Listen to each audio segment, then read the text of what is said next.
Statutory warning. Cigarette smoking is injurious to health.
Tamo, sokbra. Sokte. Makoy sing mama sa kangbra. Amta kangde, sagi mim tamante. Tamo bu kelam degino. Imphal da gini.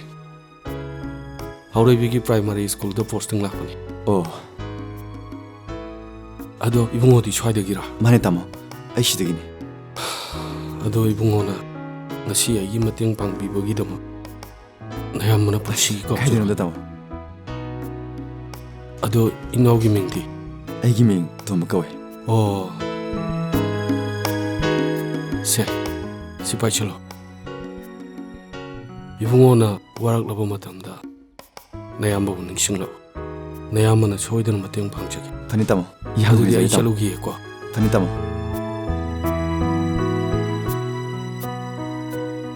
Chalage ko. Hoi tamo. Ibungo. Ay di ikaw bukaw. Haurai bigi primary school su kyang wali ge. Tamo, sigi khul set lan thobo dum leraban. Oh.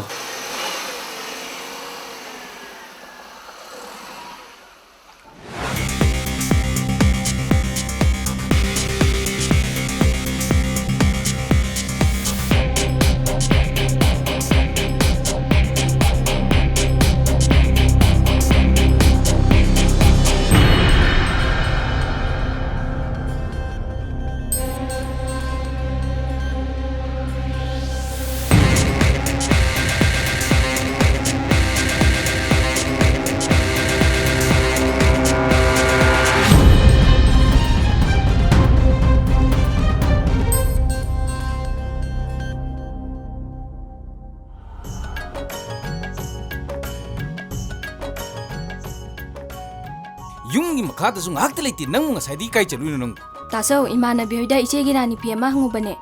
nachi hairaga hostel ning sanga ine moi lekai gi jip thobaning themdo hojik ta sidela amri khangabra natai du hantak chahi gi suti loidena thorokpa yada leir mane ne adu nang matam khara ne nasi oidam ta leiru soko Ai budi kai sukhandeda aduda. nang na khali do ai loin khangine nabung idi kaimta khaluranu angang onu bi ona che do tobong khangamroi khangabra nang nongni di nasi oidam ta leiru soko Hoi taso. Ibungo, Isi ai laiye. nang laabra, lao.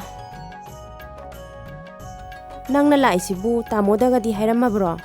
Manabu oina iche hoida salu sola ine. Adu iche angang singdi. Iskun jakhiye hala aniye. Iche adudi ai ine asangbyoi amta chalukhige. Na phinaron ga do hongto chalo dana. Yani iche ai thun halagadamne amta chalukhige. Ho chalo.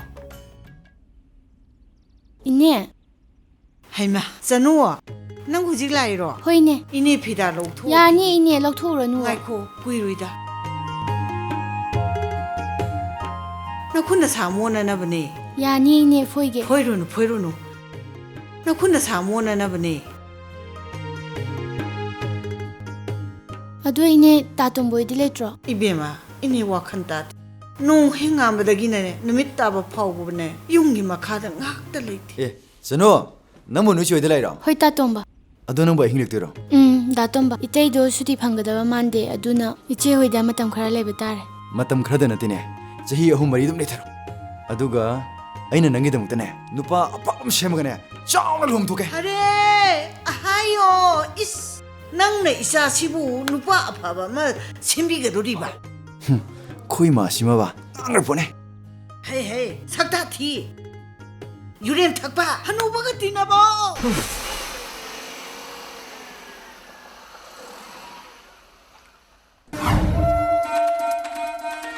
레셴바 이타 타서다는 능 뒤에 그동이 돌리는 능보 라오네 펑무 라오네 Ama, anh hăng thor kone. ngai khone he le셴바 한닥디 능지 나사가 심메yang yam tanu nati 능부 유고 타브 Yara tamo, ana udi police hojer busne. Yunu, jurup nurup kaini nuni amda sinna de abji tamo kambi yunu tro. Nana una aksang mo yang tari jidi. Nana una riba posting mo pomdo. Jiri ni. As, kantuk jiri je tamo. Irang ge yam chatir kan gerjani. Irang kalabne nomai je pakap. Nomai ahan makapa hudagi ne. Dariya dum to wo. Adai matang kapal kude dikko. Dariya je matang to wo dum hore. Aduni ge aksang gi mayeng dum tagi. police 파이웨드나 농마이 파이리브 능시 농마이 까빠 코딩기 다이리 한 마싱 강드나 떠오릅니네 야에부 능지 파츠니 야에 Yara tamo. ngai khone noi jiri da khangyam hongina haini nangbu aigi khang tlergi ado Tamo khang de om leri kino. adu ordi lawsla As, lugi mo tamo na log sai kok tilalo re. Ado tai leri. Sanu ji yu di kada jeki ge mabu tamo. nang lasi harakani jai ngai khangamne madi thamri mga suri masi hoide legi Eno tamo na habi jibo. kaidorogine ai kaidorogimi Sanu do. Tamo gi iton bi sanu. mani kaidoroge kanana nati harge Makhu makut kai do kai ngak kai ra mane bo. Aduk ju matak diri tamo. Ba khang nu sinara mane bo. adu wabudi lawam chabu nu pamgi machan nu pamgu nu sinare Ha, kai no jibo. patan kai nu sinagrab jan Du dei chale. ngako as nang지요 아이네 농시들 바기도네 와니 헤이 마이 마타이도 마판다 타박 타이드나 한닥 자히기 수티 로이드나 토럭드리버고 아두다 마치기 마땡 방나바 이노 농닝들 레이션 타김 Adu budi faini tamo. As, adu da. Tamo kande. Isido. Faida lamum lersi. kaino 하이수바 낭나 토가서 럼레기 하이로 시행된거나 한 필요 юм자 하는 들으신게 Era ina habi isi gi lam lei hai boni. 아이네 농시들 숨 바기도니다 Pagi ji tagon ki basina ba. 나티 낭부 수티니 미까니 레르기 Tamo shoti wa je palanu tamo. 어드라데 낭 타박 두오게 하이로 Thau budi toi de tamo. Yiri da mon chalaro. Yiri je tipai le pai na te yam jadi. 마시네 강 토럭버지마 그림 또 하이노 봐 Adu tamo ise. Impan de CID inspector ina impan de tare. 낭치 CRD 인스펙터 위니 임팔스 Asi nguli tamo.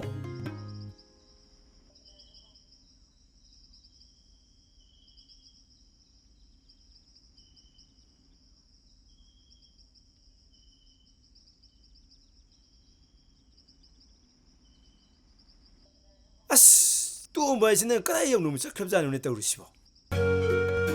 락티 라이네, sak다지. 아주 킹을 라이. 처음에는 까랑 능아이 레이.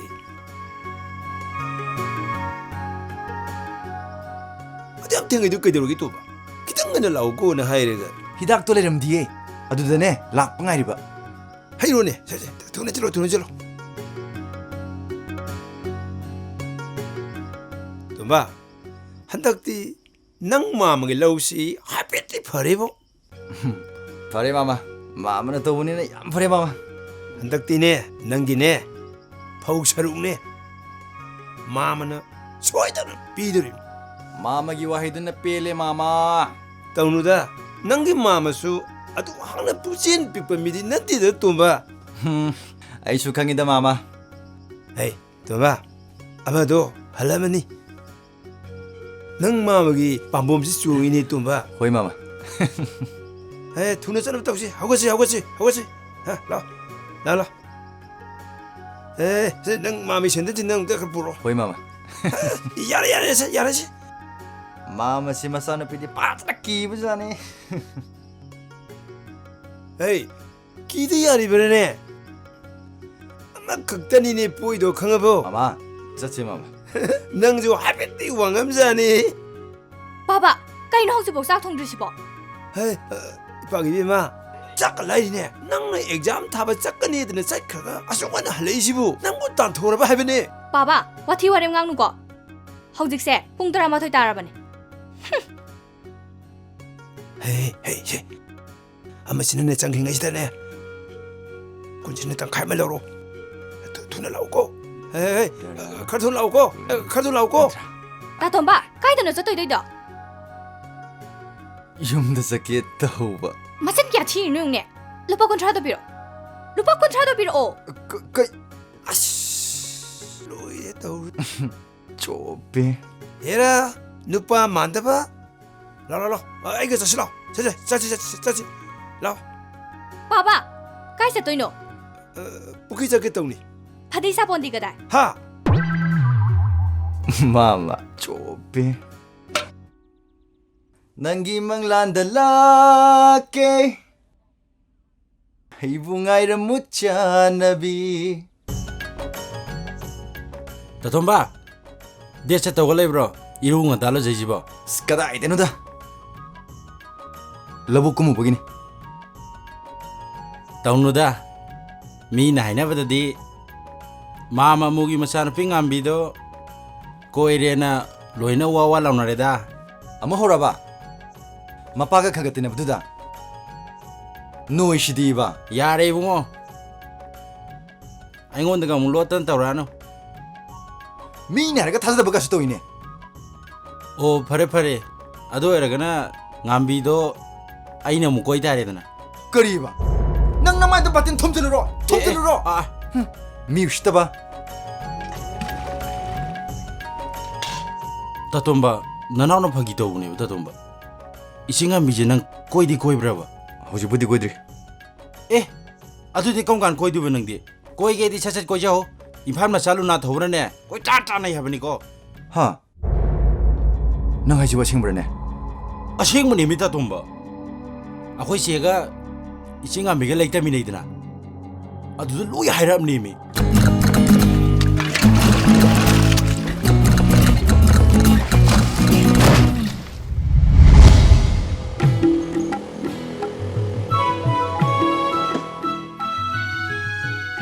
Sachat hai ga loe nang ju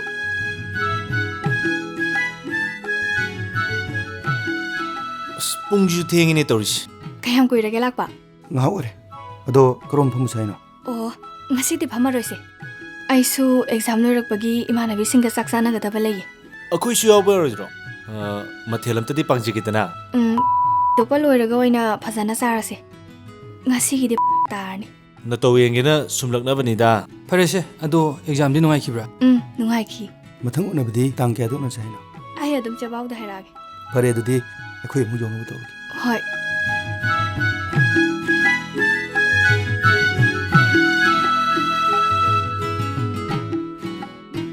tomba nang kai chatoino Ma mo selo gitone ado ai nongon kenom to haigeba Kai wono da pe chenga pardi nang ipa chama khakta piubo hayeng ne yamna thaba halapga nongon soidana pijek Tamo Sildem taliti Ado kai dong na bano as yamna ikaiba wanida hojojiki chama phulaitaba aduna tobane Asing bino tamo asingmani tomba Tamo Audi ngak tang ni biramo Ai imungdam da chongbi hoi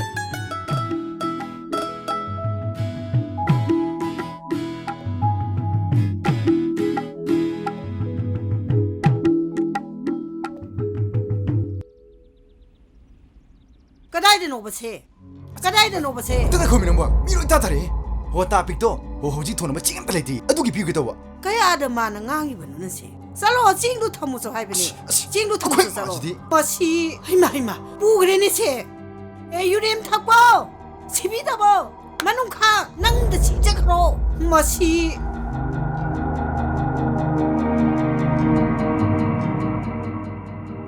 ꯃꯁꯤꯒꯤ ꯑꯉꯥꯡꯁꯤꯕꯨ ꯑꯁꯨꯛ ꯌꯥꯝꯅ ꯐꯠꯇꯕꯁꯤꯕꯨ ꯀꯔꯝꯕ ꯑꯉꯥꯡꯅꯣ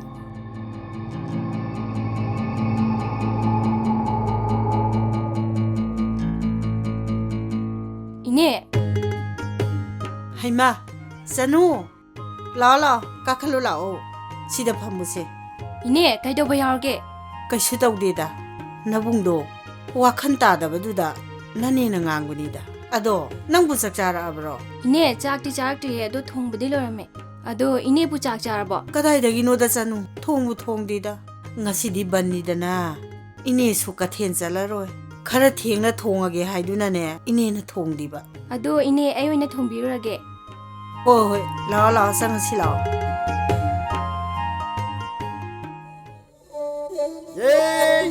Grinning! Hey! Ha! Grinning! Grinning!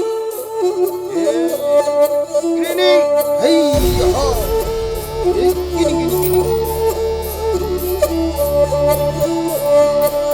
Jamaica!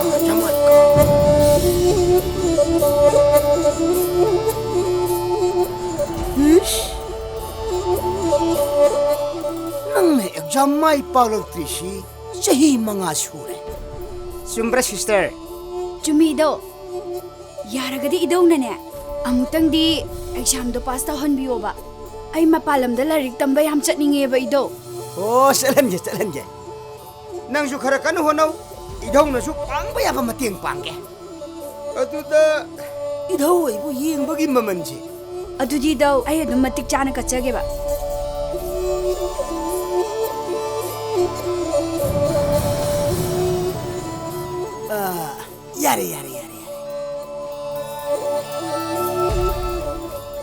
ꯌꯥꯔꯦ ꯁꯣꯏꯗꯅ ꯃꯥꯏ ꯄꯥꯛꯑꯅꯤ ꯑꯗꯨ ꯏꯕꯦꯝꯃ ꯃꯤ ꯑꯇꯩ ꯃꯌꯥꯝ ꯌꯦꯡꯕꯗꯗꯤ ꯉꯥꯡꯁꯪ ꯉꯥꯡꯕꯅꯤ ꯂꯧꯔꯤꯁꯦ ꯅꯪ ꯑꯣꯏꯕꯒꯤ ꯁꯤ ꯁꯨꯝ ꯌꯥꯔꯕꯅꯤ Hey, thokching nga kang tung lai tara tung yingbi. Thokching na phone bi kai mo. Hey, kining. Jamaica yo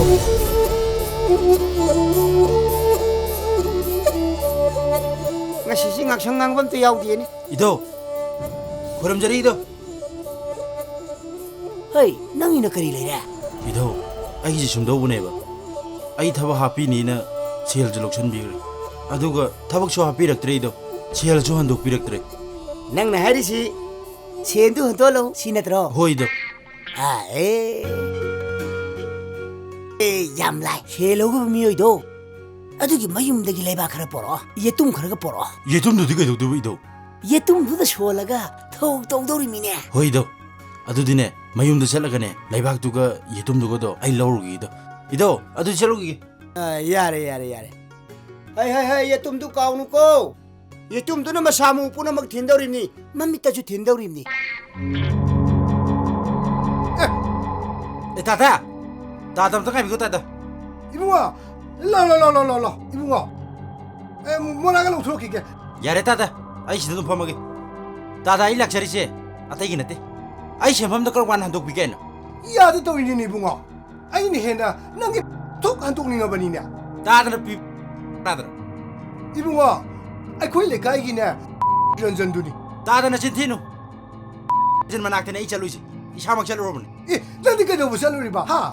Nang na ma da sasal du kari gi no ba. Ibunga. Nang na mai ma sal do. Nang gi sel suk pang la ro. 아이 셀 망베로이네 Ka do ba ya? 아이 셀 비기담네 Ah, nang na ka do wisang sel ri. 아이 셀 망베로이네 Ai suk pe ibunga ma ri 비기담네 ibunga. 아두이네 뜨딘 능 토이 망 Mas tin na mas suk pe pi ro ibunga. Suk pe pi ro ibunga.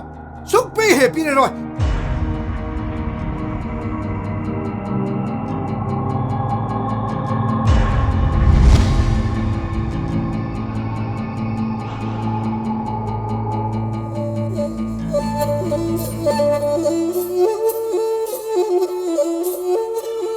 이도 아이 락처리 이도 고름저리 이도 Nang yang ngon lai da. Idau, ai ji tumba chawa ga amuk yadre de idau. Pham. Tumba chawa ga amuk yadre de idau. Ai ta lakcharam idau. Ai na haidu pora bro. Pori idau, laiba kai dun le chilaire. I tumba do chilaire. Na rau na phana basinge. Maming do.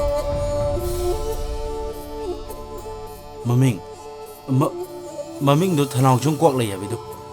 Thong nau jam kwak lai. Lai pham di. Naran gonjin mamang lai kai de ni do. Moi kari lai na koli. Kawru lo ya lakwa.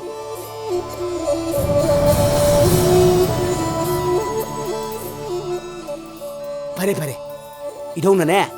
Hiyang bau ki manung da shwai na thilalagi. Tawbadabu shen do thilaba matungda nangna idho ai gi ayeng man. Idau, adu gi dine mana thilak do ba sen do. Adu gi tang khaim pije gi do. Ah, pare.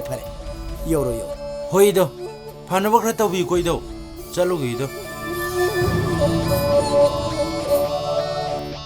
Hey, kana lai.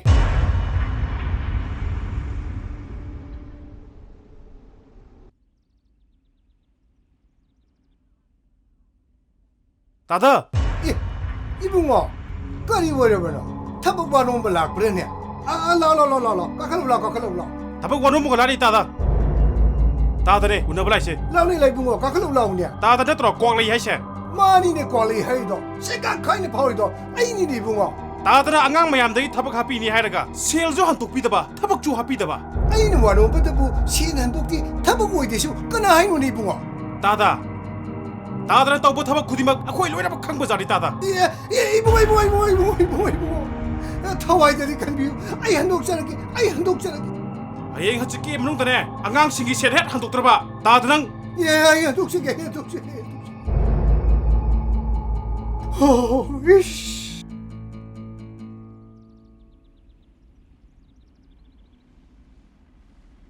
Nungdin bubub chi do wa ya lo ne. Asi mulai dah mana? Ai lo ke. Ai di tok tan gre ai di. Tangga supaya ni. Ai lah lo na paradi. Tata.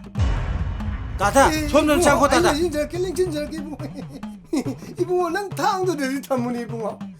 Tata, som nan tang tu dari tamu ni bunga. Yare tata. Adung ka khar piro yare tata. Sidat phabiyo tata. Tang se asi dari mafam jana tamu ni bunga. Hey, adu mi hat biya ba kulai ni bunga. Tata, itha tha jana lak bu kai ler ge tata. Ibu mo gi sen sing do. Loina singa ge ne labri ni bunga. Tata. Se. Log der ya. Ibu mo gi sen do log de lak ya poti ni bunga. Suru bani ko, ibu suru bani ko. Tata. Jakla samta. Yari. Tata. Jakla samta. Isele ga bunga. Ibu boy pele bunga. Ai noi loidri ban he. Sa singai na ramani na.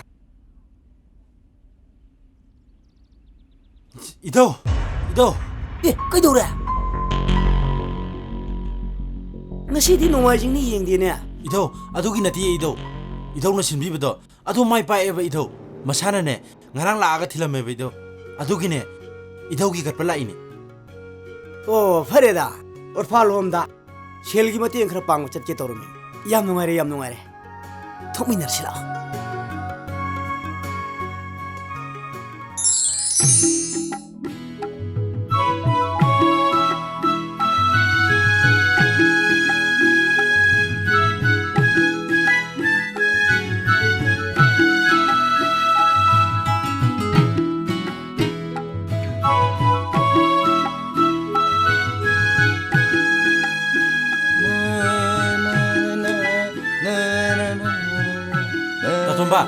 Tato manang kai chaluino. Nang na sida monda nungai chali. Kedor ginu pamsa. Amadu di luna thau jing dur pu chakre. Kariba. Asomda Luna thau tuna. Hoi ne. Taslo. Nabani ngaktung leugone ha. Aidi asaida ngaktung ngai gibo. Nungsi wari ngakta chikthano amu khana jena dan torokani ko. Aikhoi de amadu lei trevina. Ho waro nu aina masilamamni. Yam paine adudi. Phamoro ko. Hoi.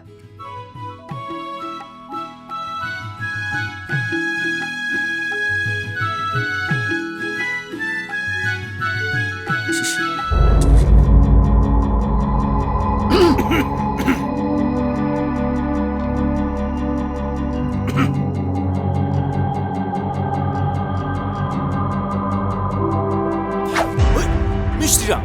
Hey, mi usittira. Usittira gitu kan? Usittira di. Tatomba. Parasu patrasu de imphal masani khangabo.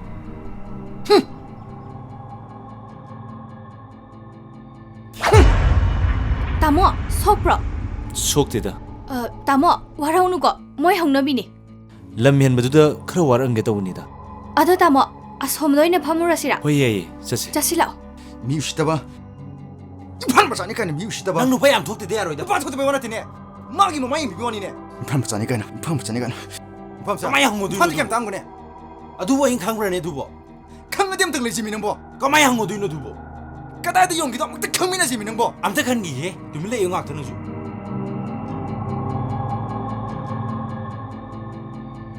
Tatumba, amadi leire. Ai khang ai khang. Kai lom ne. Kai lom ne. Nari bom da yoro moidroba. Ha.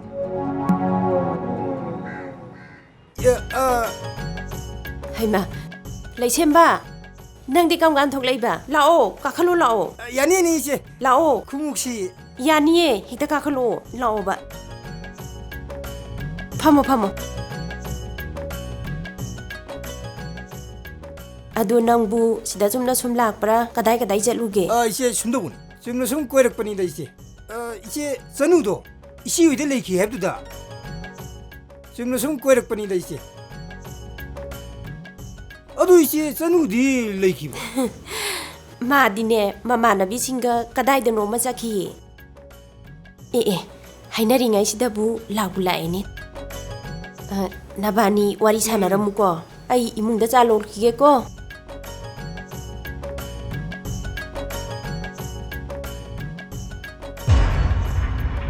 Haima, tali semba nang di kai dola ami ba. Eko. Tale semba, kaino to sibo? Kaino tale semba? Kai bau di chirum di dana. How to going to education never by the educated to get I want to get I want to try to die. Tali semba nang hongnabi da hora ba. Kya di yung ne.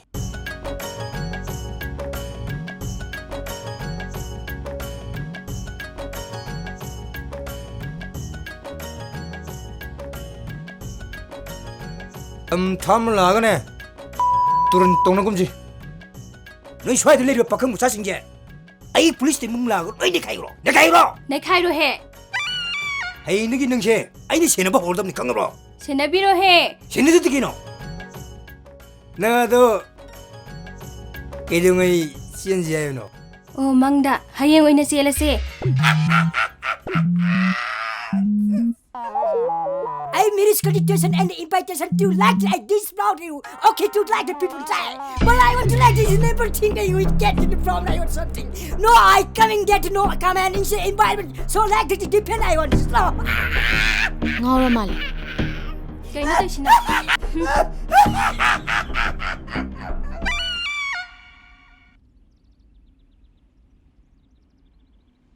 Mama! Sakta thi yu rip thak pa jong lai. Mamo!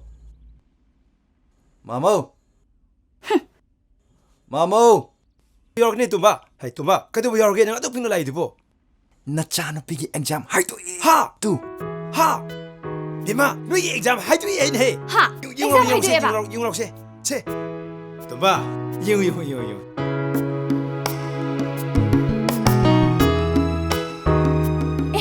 Baba, I second division pass out. Yauri mama. Sida lai re. Mama ne sai. Yauri second division pass out le ba. Kadai tumba ka se. Nga charam le so se. Dune, akhoi ni ki ta kham yaro ko. Hoi ba. Okay, baba. Thau liter ma khai ma hai bane. Mani. Hey, chalo ni.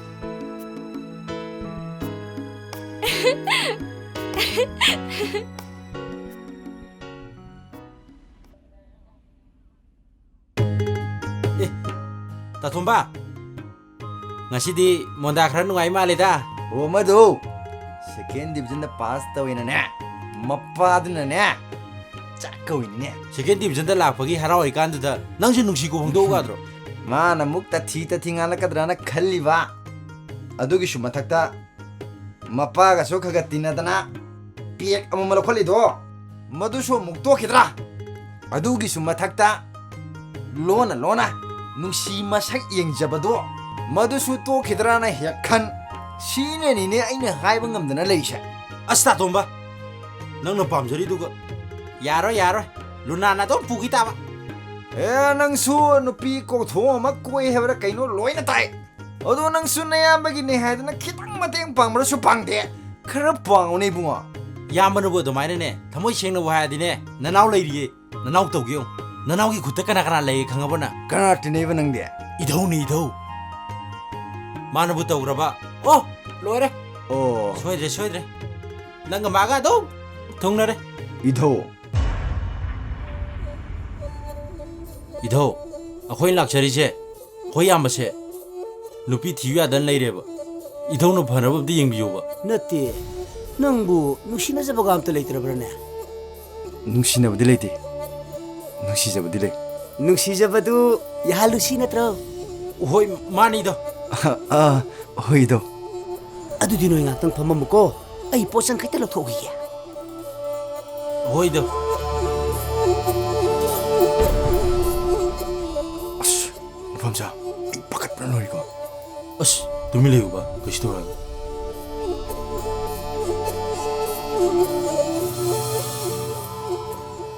nupi masadu maming kari kauya 이더 난비 mapok numiti khangbro 탕자 탕자 야리 하이하 담마이까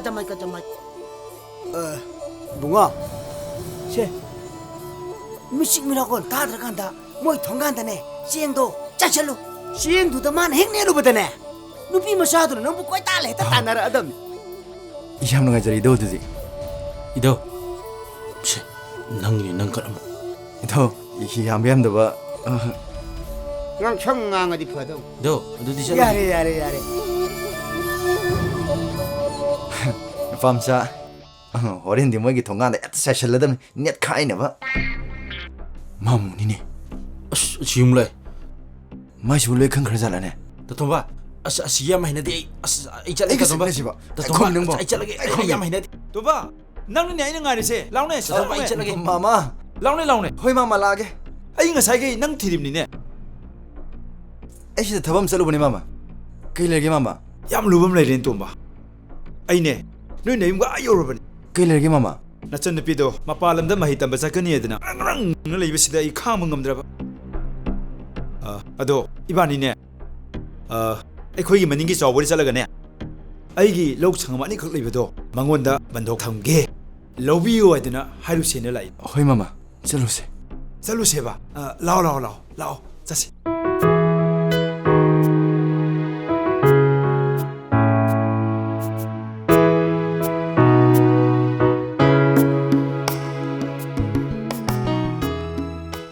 이bungo sana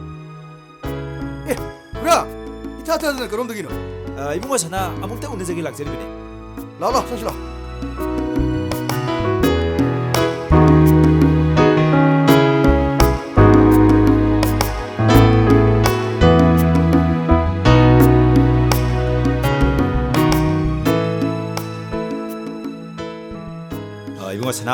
이bungo sana나 레카에 스테디 시행크라 파이바 하이바도 핵 올라버니나 그러하는 빵아이 하이비레다 숨도 봐 아이기 자누피 아마각 여기서부터 마시 마팔람다 라이탐바 짝까니 얘드나 끼리끼리 딱 붙이다 그러하도 양 바바와니 그이노 바바부디 파이바부 아두다 시행기 마땅시다디 꼭 사바나 레이비야 들버니나 이시 오 야라가디 이bun고는 레카에 스테 시행크라 파이바 하이바도디 호이버니나 그래 아이기 럭상 많이 갖당 늦어버도 이bun고 사나다 아시마땅 탐자게 하되나 마시마땅 하이저게 하든 락저리버니 아마 샤비도 야디고 그래 부디 레이레버니 그야무 시엔부디 마싱 땅아이 퍼드나 이 양나디 밤저버니 양바 양다바 TV다나 루팔레싱 군 갖당디 비비유 치니 아이나 하이저리버지 라일라수 마히 마싱 담바기네 하이라버니나 그래 TV 하이버드니 팅팡나 하이버드니 어도 그래 혹시 록수 보나부터 모이버니나 검독시게 주민네 혹시 러우 창바 맞담니 아도 호이 러우시나 몰라간다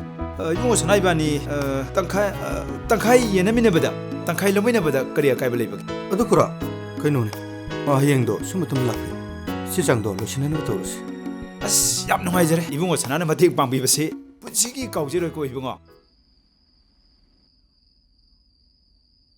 ꯑꯩꯅ ꯃꯪꯖꯔꯤꯕ ꯃꯪꯂꯥꯟ ꯃꯌꯥꯝꯁꯤꯕꯨ ꯂꯣꯏꯅ ꯀꯥꯏꯔꯗ꯭ꯔꯥ ꯑꯗꯨꯒ ꯑꯃꯔꯣꯝꯗ ꯉꯁꯤ ꯅꯣꯡ ꯅꯤꯁꯤꯒꯤ ꯃꯅꯨꯡꯗ ꯃꯥ ꯑꯃꯨꯛ ꯃꯄꯥꯟ ꯂꯝꯗ ꯂꯥꯏꯔꯤꯛ ꯇꯝꯕ ꯆꯠꯈ꯭ꯔꯅꯤ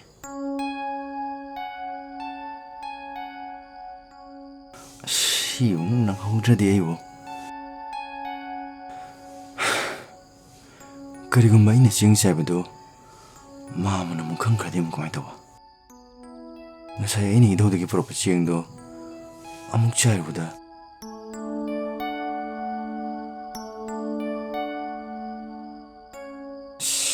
ꯌꯦꯡꯕꯗꯨꯅꯤ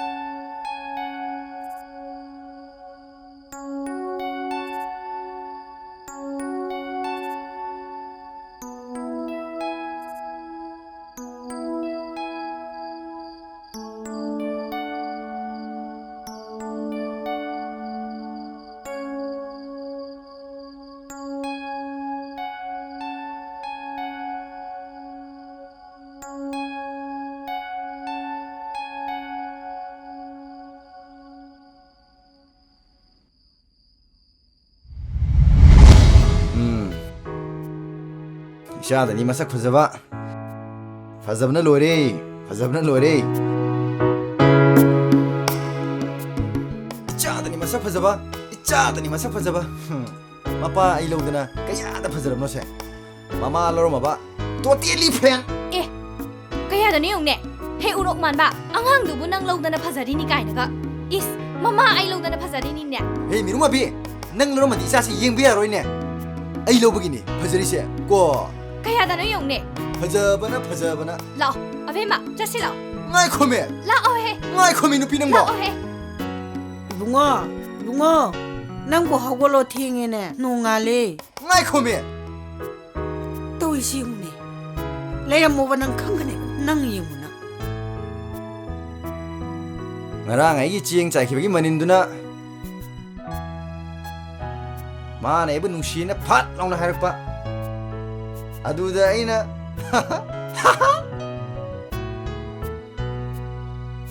ꯐꯖꯅ ꯏꯔꯨꯖ ꯃꯥꯏꯊꯖꯔꯒ ꯃꯣꯏꯒꯤ ꯃꯌꯨꯝꯗ ꯗꯥꯏꯔꯦꯛ ꯍꯦꯛꯇ ꯀꯥꯞꯁꯟꯕ ꯍꯥꯏꯗꯨꯅꯤ ꯍꯩ ꯍꯩ ꯍꯩ ꯀꯅꯥꯒꯤ ꯏꯃꯨꯡꯅꯣ ꯅꯪꯒ ꯗꯥꯏꯔꯦꯛ ꯀꯥꯞꯁꯟꯒꯗꯧꯔꯤꯗꯨꯕꯣ ꯍꯥ ꯃꯃꯥ ꯃꯃꯥ ꯍꯩ ꯍꯩ ꯍꯩ ꯍꯩ ꯃꯁꯤꯗꯤ ꯀꯌꯥꯗ ꯃꯉꯥꯎ ꯊꯤꯔꯤꯕ ꯑꯉꯥꯡꯅꯣꯅꯦ ꯃꯁꯦ ꯍꯩ ꯅꯥꯕ ꯇꯥꯔꯦ ꯀꯥꯈꯠꯂꯧ ꯂꯥꯎꯅꯦ ꯅꯪꯕꯣ ꯃꯃꯥ ꯀꯩ ꯂꯩꯒꯦ ꯃꯃꯥ ꯃꯥꯃꯅꯦ ꯅꯪꯒ ꯑꯔꯨꯕ ꯋꯥꯔꯤ ꯑꯃ ꯇꯥꯟꯅꯗꯕ ꯌꯥꯗ꯭ꯔꯕꯅꯤꯅꯦ ꯍꯣꯏ ꯃꯃꯥ ꯈꯔꯒꯦ ꯃꯃꯥ ꯅꯆꯟ ꯅꯨꯄꯤꯗꯣ ꯍꯌꯦꯡ ꯆꯪꯈꯤꯕ ꯇꯥꯔꯦ ꯍꯥ ꯑꯁꯦꯡꯕꯩꯔꯣ ꯃꯃꯥ ꯑꯁꯦꯡꯕꯒꯤꯅꯦ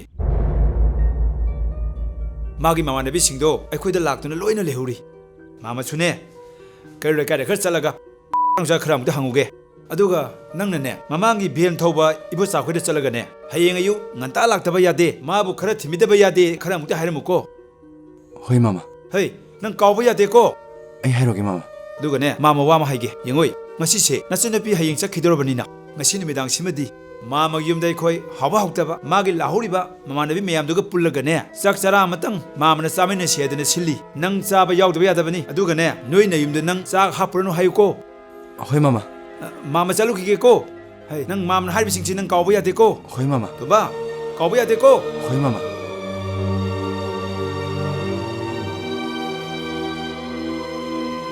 ꯃꯥꯒ ꯍꯌꯦꯡ ꯆꯠꯈꯤ ꯇꯥꯔꯕ ꯑꯩꯅ ꯈꯜꯂꯤꯕ ꯋꯥꯈꯜ ꯃꯌꯥꯝꯁꯤꯒ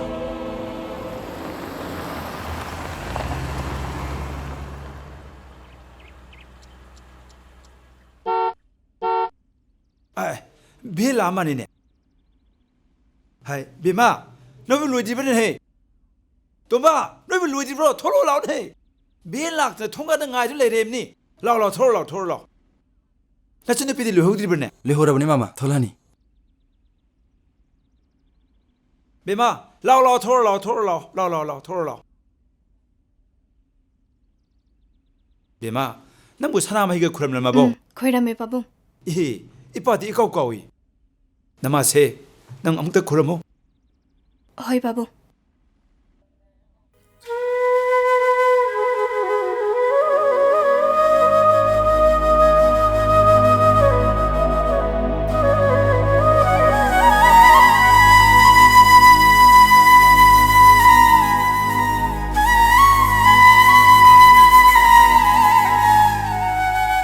Bema, pai mang tharo ko.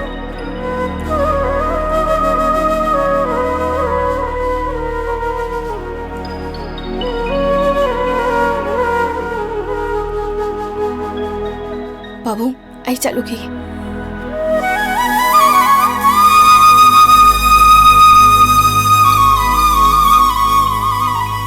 Hogalo. Bema.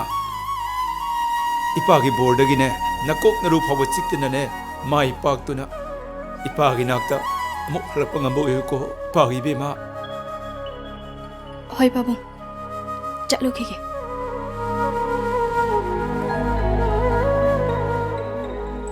ꯇꯥꯇꯣꯝꯕ ꯅꯪ ꯑꯩꯈꯣꯏ ꯄꯥꯕꯨꯡꯁꯦ ꯈꯔ ꯌꯦꯡꯁꯟꯕꯤꯔꯝꯃꯨꯀꯣ. ꯌꯦꯡꯁꯤꯟꯒꯦ. ꯑꯗꯣ ꯑꯩꯈꯣꯏ ꯄꯥꯕꯨꯡ ꯅꯕꯥꯅꯤ ꯌꯨ ꯊꯛꯄꯗꯣ ꯉꯁꯤꯗꯒꯤ ꯇꯣꯛꯑꯣꯀꯣ.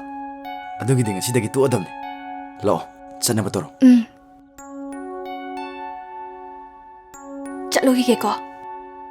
Karo.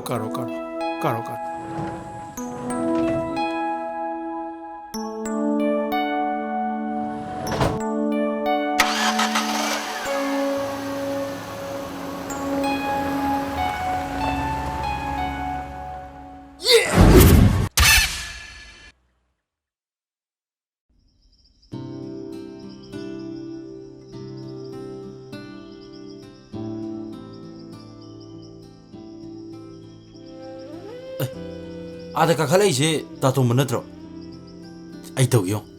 Tatomba! Somda talakhu.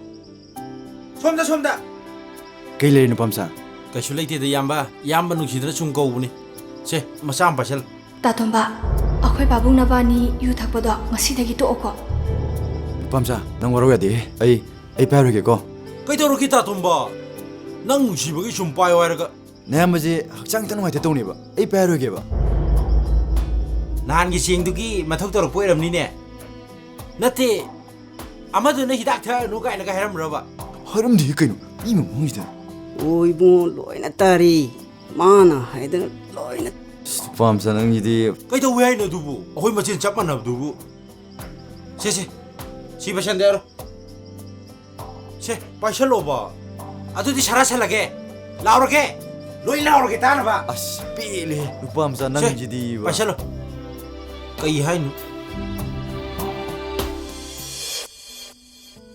ꯀꯩꯅꯣ ꯏꯔꯤꯗꯨꯕꯣ? ꯌꯨꯝꯗ ꯆꯦꯕꯥꯎ ꯑꯝꯇ ꯊꯥꯈꯤꯒꯦ ꯇꯧꯕꯅꯦ. ꯑꯗꯣ ꯆꯍꯤ ꯇꯪꯈꯥꯏ ꯑꯃꯒꯤ ꯑꯦꯛꯖꯥꯝꯗꯤ ꯄꯤꯈ꯭ꯔꯦ. ꯃꯌꯥꯝꯗꯤ ꯅꯨꯃꯤꯠ 5ꯅꯤ ꯁꯨꯇꯤ ꯐꯪꯕꯁꯤꯗ ꯃꯌꯨꯝꯗ ꯊꯣꯛꯅꯅꯤ ꯍꯥꯏꯌꯦ. ꯈꯨꯅꯤꯅ ꯀꯝꯗꯧꯁꯦꯕ? ꯊꯣꯛꯂꯔꯣꯏ ꯁꯤꯗ ꯇꯝꯕ. ꯁꯨꯇꯤ ꯌꯥꯝ ꯀꯨꯏꯅ ꯐꯪꯕꯁꯨ ꯅꯠꯇꯕꯅꯤꯅ. ꯍꯣꯏꯗ ꯆꯍꯤ 3ꯈꯛ ꯇꯝꯕꯁꯤꯗ ꯄꯨꯂꯞ ꯂꯣꯏꯔꯒ ꯍꯦꯛ ꯊꯣꯛꯄ ꯍꯥꯏꯗꯨꯅꯦ. ꯑꯗꯨꯅꯕꯨ ꯐꯔꯅꯤꯗ. ꯐꯔꯦ ꯑꯗꯨꯗꯤ ꯑꯩꯁꯨ ꯅꯪ ꯉꯥꯏꯕ ꯑꯣꯏꯅ ꯐꯤ ꯈꯔ ꯑꯗꯨꯝ ꯁꯨꯗꯣꯛꯎꯈꯤꯒꯦ. ꯅꯪꯅ ꯂꯦꯇꯔ ꯏꯔꯤꯅꯤ ꯇꯧꯔꯤꯗꯣ ꯅꯌꯨꯝꯒꯤꯅꯤ ꯍꯥꯏꯔꯒ ꯅꯌꯨꯝ ꯑꯁꯦꯡꯕ ꯃꯥꯟꯖꯒꯤꯗ ꯑꯣꯏꯔꯝꯅꯤꯀꯣ.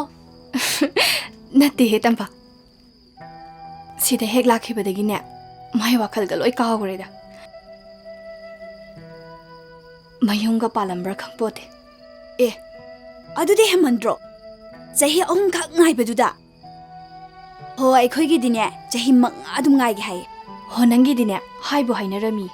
ꯑꯩꯒꯤꯗꯤꯅꯦ ꯁꯨꯛꯎꯕ ꯍꯦꯛ ꯎꯅꯔꯝꯗꯦ. ꯑꯗꯨꯗꯤ ꯅꯪꯁꯨ ꯍꯦꯃꯟꯗ꯭ꯔꯣ? ꯂꯦꯇꯔꯗꯣ ꯏꯔꯤꯉꯩꯗꯅꯦ ꯃꯥꯒꯤꯁꯨ ꯌꯥꯎꯅ ꯏꯕꯤꯈꯣ. ꯑꯗꯨꯅ ꯐꯔꯗ꯭ꯔꯥ?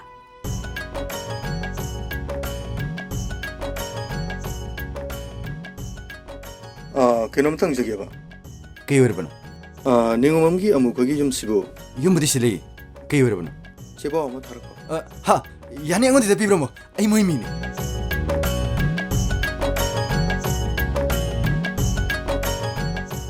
ꯁꯤꯗ ꯂꯩꯖꯔꯦ.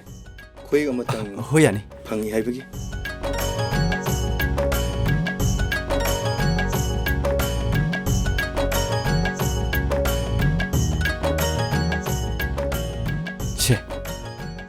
야니까. 마마, 마마, 헤이, 마마, 그대로 또 제발 라이 마마. 나 사는 비기 제발. 이짝이 제발. 제발, 제발. 라오네, 너무도 바로 라오네. 마마 따기네. 바로.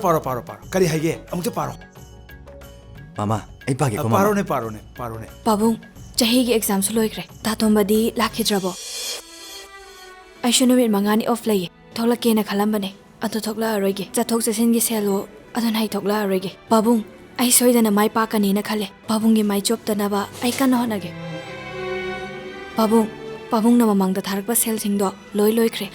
Handak su sel kharati tharak taba yadabani ko babu. Thar uko babu. 톰바, 신기 마땅 여러 것이다니. 낭이 마음이 꼭지 우르르 레이브스. 마마는 꼭 저비 가브네 로네 마마. 마마는 신도에 타우더네. 나 사는 비도 아다 사라이 힌도니 마마. 아두니니 아이는 칼리버스. 호이다이. 헤라 이사기부 타다바 야브라. 아두니 마마. 나 농마 한바 탐바 러기 셈팜도 아두기 잘라가 아와르파 생그라 합점비로 와이들 꼭 하려루리. 야드라가 마마이 꼬잘리버 폭세 똑 다이토가 이사기도 막 타다바 야다바니 해 톰바. 아두니 마마. 마. 하이. 나 이거는 걸거는. 거의 마스 마마. 있는데. 마사도 걸거는 왜니? 세세. 아이스. 숨지가 몰리네. 숨지가 몰라다나. 이붕아, 나 타박도 나 콜라도 탐이네. 난 망앙나도는 시베 따리. 거의 많아 마차 이거는 강무시든 강을 보내. 아두디 아이는 강드나 실로드나. 호예바. ngasidagiне ai imana haba lu yaradam. Kaya mana ngangi benone se. Shingmani mi ma. Ma, aine ngasidagidi imana haba kudimang lu yaradam ne. Adoi ma. Lupa lising khatapiyo. Kari ba lupa lising ma. Bisu. Kada sumchilado engono piro. Nasagadu yeningde. Na tu thiraba yaraba nangna. Hojik phawba siki ama thoktana leiba makai. Aremba thidana yurem thaktana. Laikai adu tawribani ada taw. Laikai sina nangi kari dawbirkeba. Laikai pha. Ai bu laikai pha ni. Imo. Ta tomba. Kaidawa yarage. Tan chap chare. Lo, kaklo. Phamo. Ta tomba. Kaidawa yarage. Keshi tawdida. Ado, ai nonda wam ta hagena. Kay wano. Shell galerdi, lupa lising khataloge. Ai noni ni lerga musingeba. Singdabadi kay sukhandeda. Ado seldo kay da sisinanabano. Thabam ta sinagi tawni. Ado kay thabang no ba? Mi matangi pasha thage tawni ne. Se ta tomba. Na ima da hagena ko. Ngaktamamo. Ai thuchini ko. Ai chale. Sanu. Haoine. Nang hojik pikhibido se natro. Ine, kaidawa haige angam ba matang pang na ba? Ma. Mama, kagina tu kam thengi dubo. 톰바, 러기 신도 하부 야데네. 낭이 마마세 꼭 얌는 살이니. Ado, mama da shell bu kya lerge. 헤라, 파우 따이 기버기 르팔리 칭마리 부딜레. 아두다 마마나 망아 파우부등기 타닝. Mama, adu da heng ta tharo se mama. Aingon da lupa lising ma leri. 하, 예. 낭디 그라이드기야. Mama, ai shunu pani da. 톰바, 낭디 와따바다 마마디 삐레. Ado, nasana pida haning bawa do. Horeng dang patna khalage itharo. Mama na ise, ju thobo to ena patni bikugo. 까리, 낭 유타고 또. To mama, to ai. 하이다. 마는 우덕주 났다 두고. 네, 아두 톰바. Hoy mama. 낭이 마마세 하잉 타버 아루바만 레이. 아두네, 낭나네. 호지기 제복세. 낭나 하잉. 낭나 타바다네. 레롱기 보스 오피스타라. 임판기 보스 오피스타라. 낭나 하잉간나 잘라가 무등 타나바 떠고. Adugi budi, aina thadana kana thadino. 호이니. Kandi khangdana ina khalise. 호이니. Kenom tang jage ba. Kari oraban lilongi post office bo. Kari oraban sel kita thagi ge dawa. Adu ore. Adu di alle ro. Yam nang jare adu di.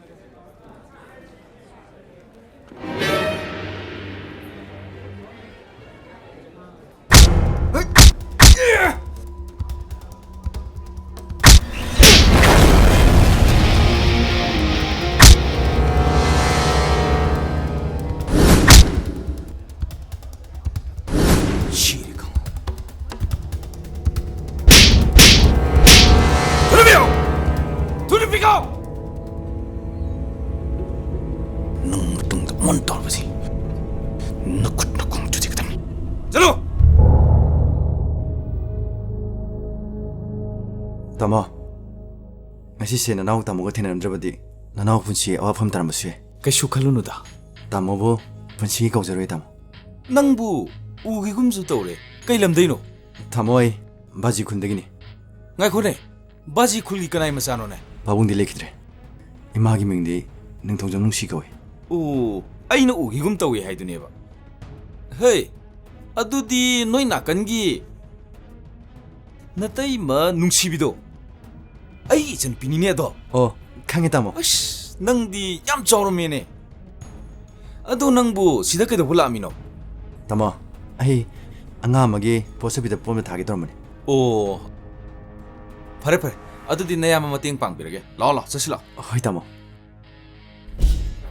ꯇꯥꯊꯣꯝꯕ ꯇꯥꯊꯣꯝꯕ ꯀꯩꯗꯧꯔꯕꯒꯦ ꯅꯨꯄꯥ ꯃꯆꯥ ꯏꯅꯦ ꯃꯥ ꯃꯃꯨꯗꯣ ꯂꯦꯇꯤꯟꯗ ꯇꯨꯁꯟꯗꯅꯅꯦ ꯃꯌꯥꯝꯅ doctor ꯄꯨꯈ꯭ꯔꯦ ꯏꯅꯦ ꯂꯦꯇꯤꯟꯗ ꯇꯨꯕ ꯍꯥꯏꯕꯗꯨꯗꯤ ꯃꯩꯇꯩ ꯃꯥꯏꯕ ꯇꯥꯟꯅꯔꯒ ꯂꯥꯏꯇꯤꯟ ꯈꯣꯏꯔꯝꯒꯗꯕ ꯑꯗꯣ ꯑꯩꯈꯣꯏ ꯀꯔꯤꯝ ꯈꯪꯍꯧꯗ꯭ꯔꯦꯕ ꯃꯌꯥꯝꯅ ꯗꯣꯛꯇꯔꯗ ꯄꯨꯈꯠ ꯂꯩꯔꯝꯃꯦꯕ ꯑꯗꯨ ꯏꯅꯦ ꯇꯥꯊꯣꯝꯕ ꯂꯩꯇ꯭ꯔꯣ ꯂꯩꯇꯦꯕ ꯑꯗꯣ ꯇꯥꯊꯣꯝꯕ ꯂꯥꯛꯑꯒ ꯈꯔ ꯇꯝꯕꯤꯌꯨꯀꯣ ꯏꯅꯦ ꯑꯗꯨꯗꯤ ꯑꯩ ꯆꯠꯂꯒꯦ ꯑꯩ ꯇꯝꯒꯦ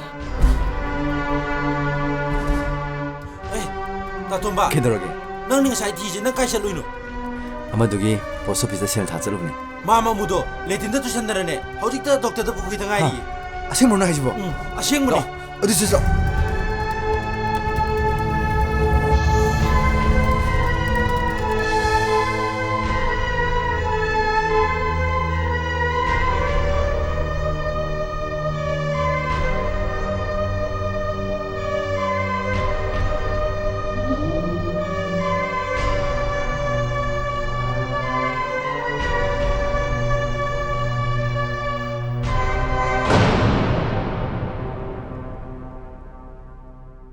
ꯗꯣꯛꯇꯔ ꯑꯝꯇ ꯆꯪꯖꯔꯛꯀꯦꯕ ꯆꯪꯉꯣ ꯀꯔꯤ ꯇꯥꯟꯅꯁꯦꯕ ꯏꯕꯨꯡꯉꯣ ꯗꯣꯛꯇꯔ ꯑꯩ ꯄꯦꯁꯦꯟ ꯑꯃꯒꯤ ꯏꯃꯨꯡ ꯃꯅꯨꯡꯁꯤꯡꯅꯤ ꯃꯥꯒꯤ ꯐꯤꯕꯝꯁꯤꯕꯨ ꯏꯕꯨꯡꯉꯣ ꯃꯥꯒꯤꯁꯤ ꯌꯥꯡꯂꯦꯟ ꯁꯔꯨꯗ ꯀꯔꯤꯒꯨꯝꯕ ꯄꯣꯠꯁꯛ ꯑꯃꯅ ꯌꯩꯁꯟꯕ ꯃꯑꯣꯡ ꯃꯥꯜꯂꯤ ꯑꯗꯨꯅ ꯑꯣꯄꯔꯦꯁꯟ ꯑꯃ ꯇꯥꯏꯅꯦ ꯃꯥꯒꯤꯁꯤ ꯗꯣꯛꯇꯔ ꯁꯦꯜꯗꯤ ꯀꯌꯥꯃꯨꯛ ꯆꯪꯒꯅꯤ ꯌꯥꯝꯗ꯭ꯔꯕꯗ ꯃꯥꯒꯤꯁꯤ ꯂꯨꯄꯥ 30,000 ꯆꯪꯒꯅꯤ 30,000 ꯗꯣꯛꯇꯔ ꯑꯣꯄꯔꯦꯁꯟꯗꯤ ꯀꯔꯝ ꯀꯥꯟ ꯇꯧꯕ ꯌꯥꯅꯤ ꯑꯗꯨꯒꯤ ꯋꯥꯗꯤ ꯏꯕꯨꯡꯉꯣ ꯍꯣꯏꯅ ꯇꯧꯁꯦ ꯍꯥꯏꯕ ꯃꯇꯝ ꯑꯃꯗ ꯑꯗꯨꯝ ꯇꯧꯕ ꯌꯥꯅꯤ ꯑꯩꯒꯤꯗꯤ ꯌꯥꯏ ꯐꯅꯤ ꯗꯣꯛꯇꯔ ꯑꯗꯨꯗꯤ ꯑꯃꯨꯛ ꯆꯠꯆꯔꯨꯈꯤꯒꯦ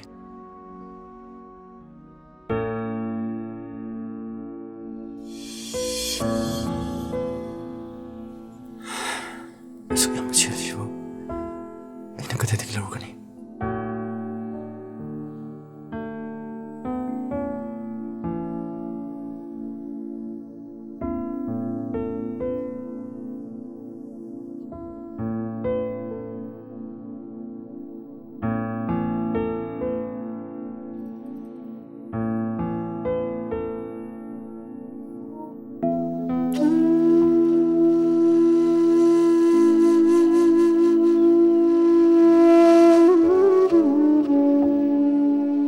Mamo. Mamo. Tumba. Nang labra. Mama. Ay liye mama. Ado. Nang nane. Ibe magi sildo. Thabi raba nataro. Tharami mama. Mama. Ay mama gi pausik tabaga. Ay labani mama. Mama. Haksan kistodri ko mama. Tumba. Nang gi mama si. ꯌꯥꯝꯅ ꯋꯥꯏꯅꯦ ꯇꯣꯝꯕ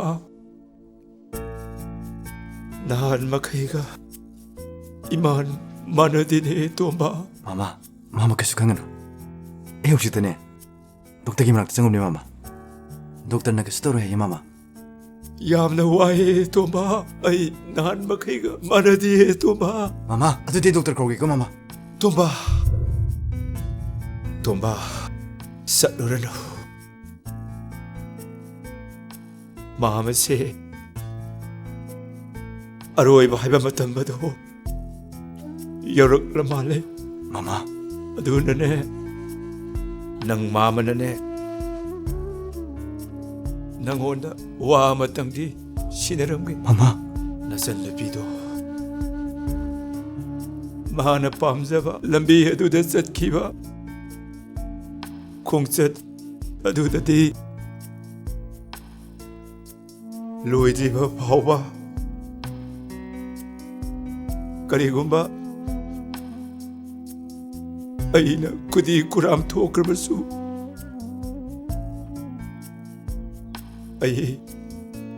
ꯑꯩ ꯂꯩꯇ꯭ꯔꯦ ꯍꯥꯏꯕꯁꯦ ꯈꯪꯍꯜꯂꯛꯀꯅꯨꯀꯣ ꯇꯣꯝꯕ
ꯆꯥꯛ ꯂꯣꯏꯔꯦ ꯆꯥꯊꯣꯛꯎꯔꯣ ꯍꯣꯏ ꯃꯥ ꯅꯨꯄꯥ ꯃꯆꯥ ꯀꯔꯤ ꯊꯕꯛ ꯂꯩꯔꯒꯦ ꯄꯝꯆꯥ ꯐꯝꯃꯨ ꯐꯝꯃꯨ 시ꯐꯝ ꯀꯩ ꯂꯩꯒꯦ 이네 ꯑꯩ ꯂꯥꯏꯁꯦ ꯑꯇꯩꯒꯤ ꯅꯠꯇꯦ ꯏꯁꯤꯡ ꯑꯝꯕꯤꯅ ꯆꯦꯄꯥꯎ ꯑꯃ ꯊꯥꯔꯛꯄ ꯑꯗꯣ ꯇꯥꯇꯣꯝꯕꯗ ꯑꯝꯇ ꯄꯥꯍꯟꯒꯦ ꯂꯥꯛꯄꯅꯤ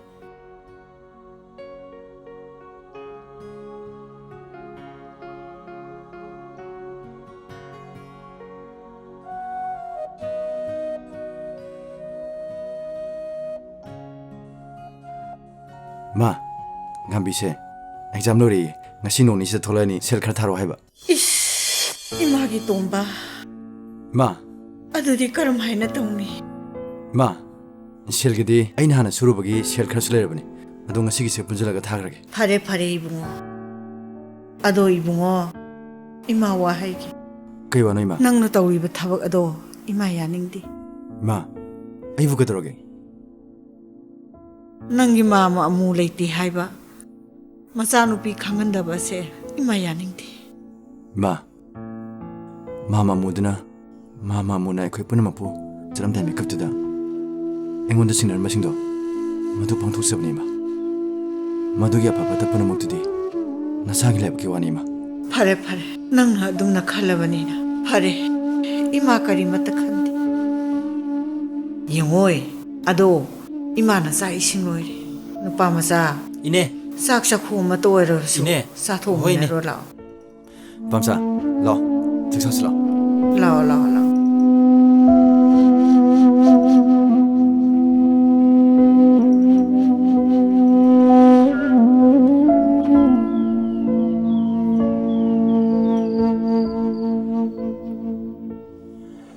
ꯅꯪꯅ ꯊꯕꯛ ꯁꯨꯕꯗ ꯐꯪꯂꯤꯕ ꯁꯦꯟꯐꯝꯁꯤꯒ 마는 타로 하이브 시엔지가 그대들이 너희는 놀고 다봐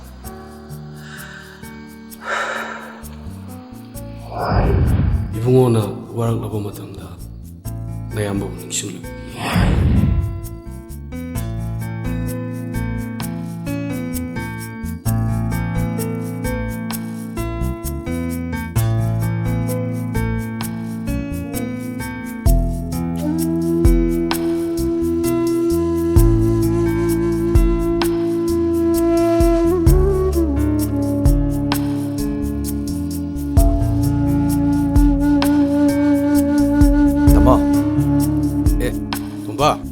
ꯏꯊꯥ ꯊꯥꯖꯗꯅ ꯆꯪꯉꯣ ꯂꯥꯛꯑꯣ ꯆꯪꯉꯣ ꯂꯥꯛꯑꯣ ꯆꯪꯉꯣ ꯂꯥꯛꯑꯣ ꯌꯥꯔꯦ ꯌꯥꯔꯦ ꯂꯧꯊꯣꯛꯔꯅꯨ ꯁꯤꯗ ꯐꯝꯃꯨ ꯑꯗꯣ ꯅꯪꯕꯨ ꯆꯨꯝ ꯂꯥꯛꯄ꯭ꯔꯣ ꯀꯔꯤ ꯊꯕꯛ ꯂꯩꯔꯒꯦꯕ ꯑꯩ ꯇꯥꯃꯣꯗꯒꯤ ꯃꯇꯦꯡ ꯑꯝꯇ ꯅꯤꯒꯦ ꯂꯥꯛꯆꯕꯅꯤ ꯀꯔꯤ ꯃꯇꯦꯡꯅꯣꯅꯦ ꯊꯣꯛꯄꯤꯊꯣꯛꯑ ꯂꯣꯏꯔꯦ ꯀꯩꯅꯣ ꯑꯗꯨ ꯐꯔꯦꯅꯦ ꯅꯪ ꯆꯥꯛ ꯏꯁꯤꯡꯒ ꯆꯥꯔꯒ ꯍꯜꯂꯣ ꯊꯕꯛ ꯏꯪꯈꯥꯡꯒ ꯂꯩꯍꯧꯕ꯭ꯔꯣ ꯇꯥꯃꯣ ꯑꯩ ꯉꯁꯤꯗꯤ ꯆꯥꯔꯔꯣꯏꯒꯦ ꯅꯣꯡꯃ ꯃꯊꯪ ꯁꯥꯕꯗ ꯆꯥꯖꯔꯒꯦ ꯇꯥꯃꯣ ꯅꯅꯥꯎꯁꯤ ꯇꯧꯐꯝ ꯑꯃ ꯈꯪꯗꯗꯅ ꯇꯥꯃꯣꯒꯤ ꯅꯥꯛꯇ ꯂꯥꯛꯆꯔꯕꯅꯤ ꯅꯌꯥꯝꯕ ꯂꯩꯔꯤꯁꯤꯗꯤ ꯀꯔꯤꯅꯣ ꯍꯦꯛꯇ ꯍꯥꯏꯌꯨꯅꯦ ꯇꯥꯃꯣ ꯌꯥꯔꯒꯗꯤ 50,000 ꯈꯛꯇ ꯄꯤꯕꯤꯌꯨ ꯑꯩ ꯃꯊꯪ ꯊꯥꯗ ꯁꯣꯏꯗꯅ ꯏꯟꯈꯠꯆꯔꯒꯦ ꯌꯥꯔꯦ ꯄꯤꯔꯛꯇ꯭ꯔꯁꯨ ꯌꯥꯔꯦ ꯑꯗꯨ ꯀꯔꯤꯗ ꯁꯤꯖꯤꯟꯅꯅꯕꯅꯣ ꯇꯥꯃꯣ ꯑꯩꯈꯣꯏ ꯂꯩꯀꯥꯏꯗ ꯑꯩꯒ ꯌꯥꯝꯅ ꯂꯨꯅ ꯇꯤꯟꯅꯕ ꯑꯍꯜ ꯑꯃꯈꯛ ꯂꯩ ꯃꯥꯒꯤ ꯃꯆꯥꯅꯨꯄꯤꯗꯣ ꯃꯄꯥꯟꯂꯣꯝꯗ ꯃꯍꯩ ꯇꯝꯕ ꯆꯠꯈꯤꯕ ꯑꯗꯨꯒꯤ ꯁꯦꯜ ꯈꯛꯇ ꯊꯥꯒꯦ ꯇꯧꯕꯅꯤ ꯑꯗꯣ ꯑꯍꯟꯗꯨꯗꯤ ꯀꯔꯤ ꯇꯧꯏ ꯑꯍꯜꯗꯨꯁꯨ ꯃꯔꯥꯏꯕꯛ ꯊꯤꯕꯗꯒꯤ ꯂꯩꯈꯤꯗ꯭ꯔꯦ ꯑꯗꯨꯕꯨ ꯇꯥꯃꯣ ꯂꯨꯔꯤꯕꯗꯤ ꯃꯄꯥ ꯂꯩꯈꯤꯗ꯭ꯔꯦ ꯍꯥꯏꯕꯁꯦ ꯃꯆꯥꯅꯨꯄꯤꯗꯨꯗ ꯉꯁꯤ ꯐꯥꯎꯕ ꯈꯪꯍꯟꯗ꯭ꯔꯤ ꯃꯄꯥꯗꯨꯅ ꯁꯤꯔꯝꯗꯥꯏ ꯃꯤꯀꯨꯞꯇꯨꯗ ꯈꯪꯍꯜꯂꯛꯀꯅꯣ ꯍꯥꯏꯕꯗꯒꯤ ꯉꯁꯤ ꯐꯥꯎꯕ ꯈꯪꯍꯟꯗ꯭ꯔꯤ ꯇꯥꯃꯣ ꯇꯣꯝꯕ ꯅꯪꯒꯤ ꯋꯥꯔꯤꯗꯣ ꯇꯥꯕꯗ ꯅꯌꯥꯝꯕ ꯄꯨꯛꯅꯤꯡ ꯅꯨꯡꯁꯤꯔꯦ ꯐꯔꯦꯁꯦ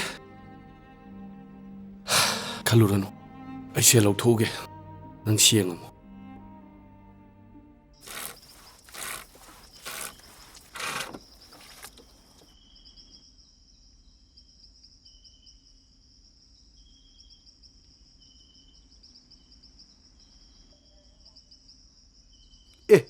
ꯇꯣꯝꯕ ꯇꯥꯃꯣ ꯅꯪ ꯀꯥꯏ ꯆꯠꯇꯣꯏꯅꯣꯅꯦ ꯊꯕꯛ ꯑꯝꯇ ꯆꯠꯂꯨꯒꯦ ꯇꯧꯕꯅꯤ ꯇꯥꯃꯣ ꯉꯔꯥꯡꯁꯤ ꯅꯣꯏꯗ ꯑꯩ ꯂꯥꯛꯑꯝꯕꯅꯤꯅꯦ ꯅꯣꯏ ꯃꯥꯅ ꯊꯕꯛ ꯆꯠꯈꯤ ꯍꯥꯏꯔꯛꯏꯅꯦ ꯀꯩ ꯂꯩꯒꯦ ꯇꯥꯃꯣ ꯑꯗꯣ ꯅꯪꯒ ꯋꯥꯔꯤ ꯑꯝꯇꯪ ꯁꯥꯟꯅꯁꯤꯗꯅ ꯀꯩ ꯋꯥꯅꯣ ꯇꯥꯃꯣ ꯍꯦꯛꯇ ꯁꯥꯟꯁꯤ ꯇꯥꯃꯣ ꯀꯩ ꯋꯥꯅꯣ ꯇꯥꯃꯣ ꯁꯨꯝꯇꯧꯕꯅꯤꯅꯦꯍꯦ ꯑꯇꯩꯒꯤ ꯅꯠꯇꯦꯅꯦ ꯅꯣꯏ ꯃꯥꯝꯃ ꯂꯩꯈꯤꯗꯕꯁꯨ ꯐꯅ ꯀꯨꯏꯔꯦꯗꯅ ꯑꯗꯨꯒꯤꯁꯨ ꯃꯊꯛꯇ ꯃꯄꯥꯟꯂꯣꯝꯗ ꯂꯩꯈꯤꯕ ꯃꯥꯒꯤ ꯃꯆꯥꯅꯨꯄꯤ ꯉꯥꯟꯕꯤꯒꯤꯁꯨ ꯅꯪꯅ ꯂꯣꯏꯅ ꯍꯣꯠꯅꯩꯌꯦꯅ ꯍꯥꯏꯅꯦ ꯃꯗꯨ ꯑꯩꯅ ꯈꯟꯕꯗ ꯃꯤꯑꯣꯏꯕ ꯑꯃꯒꯤ ꯃꯤꯅꯨꯡꯁꯤꯅꯤ ꯍꯥꯏꯅ ꯈꯜꯂꯦ ꯅꯪ ꯃꯇꯝ ꯂꯩꯕꯈꯤꯕꯗ ꯃꯥꯏ ꯁꯣꯏꯗꯅ ꯄꯥꯛꯀꯅꯤ ꯀꯗꯥꯏꯗꯩ ꯋꯥꯅꯣꯗ ꯇꯥꯃꯣꯅ ꯄꯪꯇꯥꯛ ꯇꯥꯛꯄꯤꯔꯦ ꯑꯁꯦꯡꯕꯅꯤ ꯇꯣꯝꯕ ꯅꯪꯗꯤ ꯃꯤꯅꯨꯡꯁꯤ ꯂꯩꯕꯅꯤ ꯑꯗꯨꯅ ꯅꯪ ꯃꯥꯝꯃꯅ ꯅꯪꯉꯣꯟꯗ ꯍꯥꯏꯅꯤꯡꯉꯤꯁꯦ ꯅꯪ ꯃꯥꯝꯃ ꯑꯃꯨꯗꯨꯅ ꯑꯩꯉꯣꯟꯗ ꯂꯧꯐꯝ ꯑꯃ ꯊꯝꯃꯝꯃꯤꯗꯅ ꯍꯣꯏ ꯇꯥꯃꯣ ꯃꯗꯨ ꯀꯝꯗꯧꯁꯤꯒꯦꯅ ꯅꯪꯉꯣꯟꯗ ꯇꯥꯟꯅꯅꯤꯡꯉꯤꯃ ꯇꯥꯃꯣ ꯃꯆꯥꯅꯨꯄꯤꯗꯨꯁꯨ ꯉꯁꯤ ꯅꯣꯡ ꯅꯤꯁꯤꯗ ꯁꯣꯏ ꯊꯣꯛꯂꯛꯑꯅꯤ ꯃꯥ ꯊꯣꯛꯂꯛꯑꯒ ꯀꯩꯅꯣꯗꯣ ꯈꯟꯅꯔꯒ ꯌꯥꯝ ꯊꯨꯅ ꯍꯟꯅꯕ ꯇꯧꯔꯒꯦ ꯇꯥꯃꯣ ꯌꯥꯝ ꯐꯔꯦ ꯅꯨꯡꯉꯥꯏꯔꯦ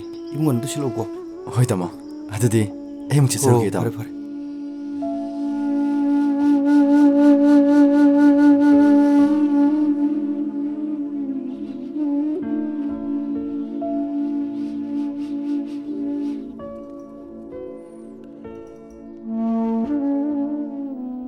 ꯇꯥꯊꯣꯝꯕ ꯀꯩꯗꯧꯔꯒꯦ ꯅꯪ ꯀꯥꯏ ꯆꯠꯂꯣꯏꯅꯣ ꯇꯥꯃꯣ ꯔꯃꯥꯟꯗꯣꯒꯤ ꯂꯩꯕꯥꯛ ꯈꯔ ꯍꯨꯝꯒꯠꯂꯨꯕꯅꯤ ꯅꯪꯒꯤ ꯑꯃꯗꯣ ꯍꯧꯖꯤꯛꯇ ꯆꯪꯉꯤꯗ ꯉꯥꯏ ꯍꯧꯖꯤꯛꯇ ꯆꯪꯉꯤꯗ ꯉꯥꯏ ꯑꯁꯦꯡꯕ꯭ꯔꯣ ꯅꯪ ꯂꯩꯍꯧꯔꯣꯍꯦ ꯑꯩ ꯆꯠꯂꯦ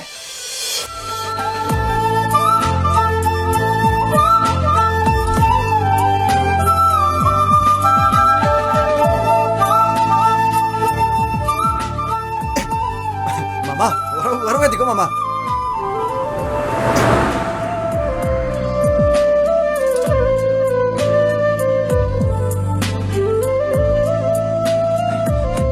ꯉꯝꯕꯤ ꯂꯥꯛꯑꯣ ꯃꯍꯧꯁꯤ ꯂꯥꯛꯑꯣ ꯃꯍꯧꯇꯗꯤ ꯇꯧꯍꯩꯗꯦ ꯂꯥꯛꯑꯣ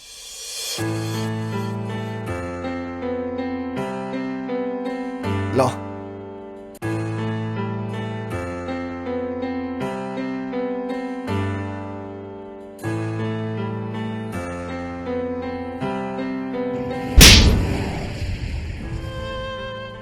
ꯏꯄꯥ ꯂꯩꯈꯤꯗꯕ ꯐꯥꯎꯕ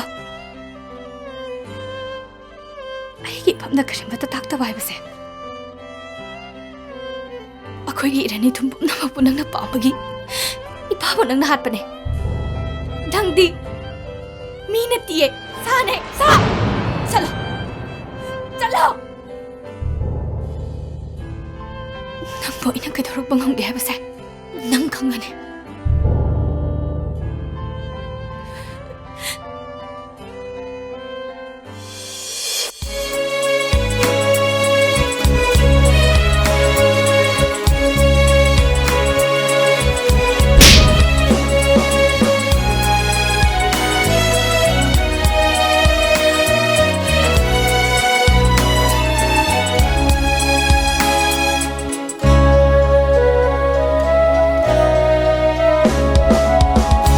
ꯅꯤꯡꯉꯝꯗ꯭ꯔꯕ ꯊꯃꯣꯏꯒꯤ ꯄꯤꯔꯥꯡꯅ ꯏꯆꯦꯜ ꯅꯥꯏꯅ ꯆꯦꯟꯊꯔꯣ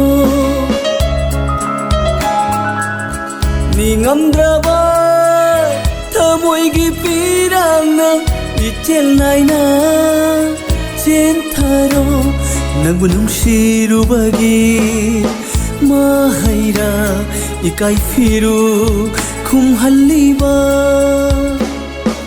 오 아이게 뿐시 닝엄대다 아이게 뿐시 닝엄대다 아이게 뿐시 닝엄드라바 더보이기 비랑나 이텔 나이나 센터로 이텔 나이나 센터로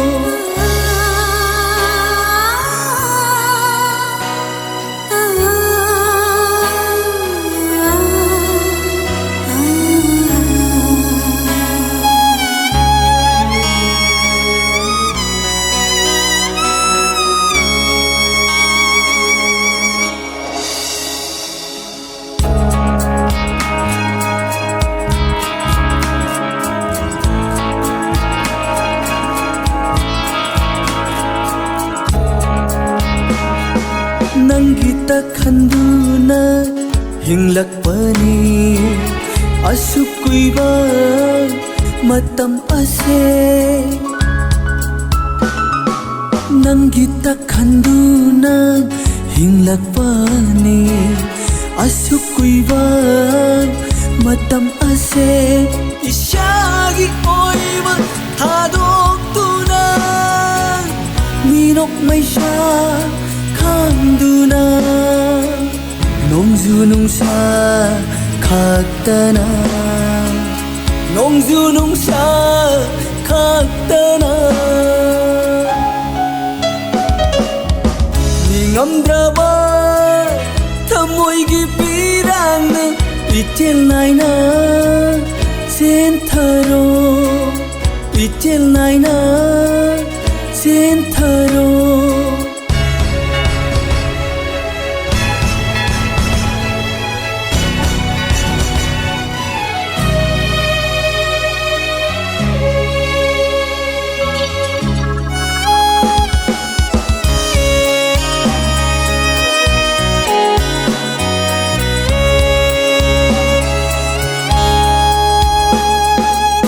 Masidagi henba iral ama binaba ama laitravara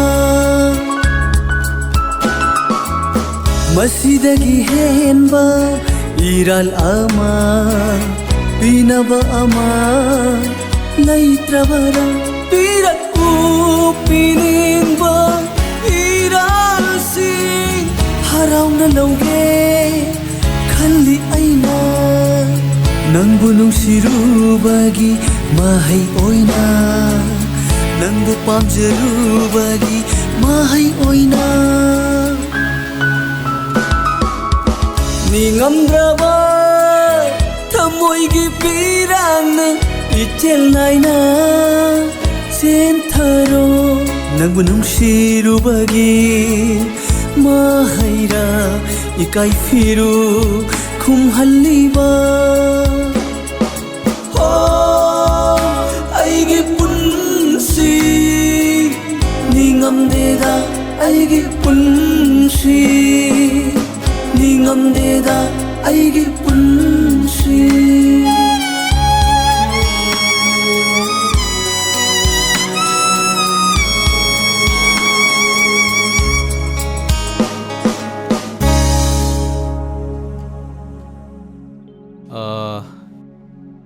이베마나 그다이 저크리바 따죠 이베마도 그텐다 포제이 khare lauruni haiduna chakhi ado aina laise nabungna laise tai kaim tagina mana sida leireisi tha mari manga de haijale dana laikai sida mina kari kari haina gadra ne ibungna topong khangdadana laini 따죠 kaisu hainaroida matam kharadi lehen khige matai su thokpudi thoklani haibabu ꯊꯣꯛꯂꯛꯑꯦ ꯍꯥꯏꯗꯨꯅꯕꯨ ꯅꯨꯃꯤꯠ ꯀꯌꯥꯅꯤ ꯌꯨꯝꯗ ꯂꯩꯒꯗꯕꯅꯣ? ꯃꯉꯥꯅꯤ ꯇꯔꯥꯅꯤ ꯃꯉꯥꯏ ꯑꯗꯨꯝ ꯆꯠꯈꯤꯅꯤ. ꯅꯪ ꯇꯥꯆꯧꯒꯤꯗꯤ ꯀꯩꯁꯨ ꯈꯟꯗꯦꯗ. ꯃꯥꯅ ꯃꯌꯨꯝ ꯃꯀꯩ ꯄꯥꯟꯗ꯭ꯔꯤ ꯐꯥꯎꯕ ꯅꯪꯒꯤꯗ ꯂꯩꯔꯁꯨ ꯑꯩꯒꯤꯗ ꯂꯩꯔꯁꯨ ꯆꯞ ꯃꯥꯟꯅꯩ. ꯑꯗꯨ ꯇꯥꯆꯧ, ꯆꯥꯛ ꯏꯁꯤꯡꯒ ꯆꯥꯔꯒꯅꯦ ꯇꯞꯅ ꯏꯪꯅ ꯆꯠꯈ꯭ꯔꯣ. ꯆꯥꯛꯇꯤ ꯆꯥꯔꯔꯣꯏꯗ. ꯏꯕꯨꯡ ꯑꯥꯗ ꯊꯕꯛ ꯈꯔ ꯂꯩꯍꯧꯔꯤ. ꯑꯗꯣ 이베ꯃꯅꯦ ꯅꯣꯏꯒꯤ ꯅꯣꯡ ꯐꯥꯗꯣꯛ ꯂꯥꯛꯑꯣ. ꯆꯥꯛꯁꯨ ꯆꯔꯥ ꯑꯃ ꯆꯥꯔꯁꯤ. ꯅꯅꯝꯒꯁꯨ ꯄꯣꯁꯇꯤꯡ ꯑꯅꯧꯕ ꯊꯣꯛꯄꯒꯤ. ꯑꯗꯨꯗꯤ 이ꯕꯨꯡ ꯑꯃꯨꯛ ꯌꯧꯔꯒꯦ. ꯍꯣꯏ ꯇꯥꯆꯧ.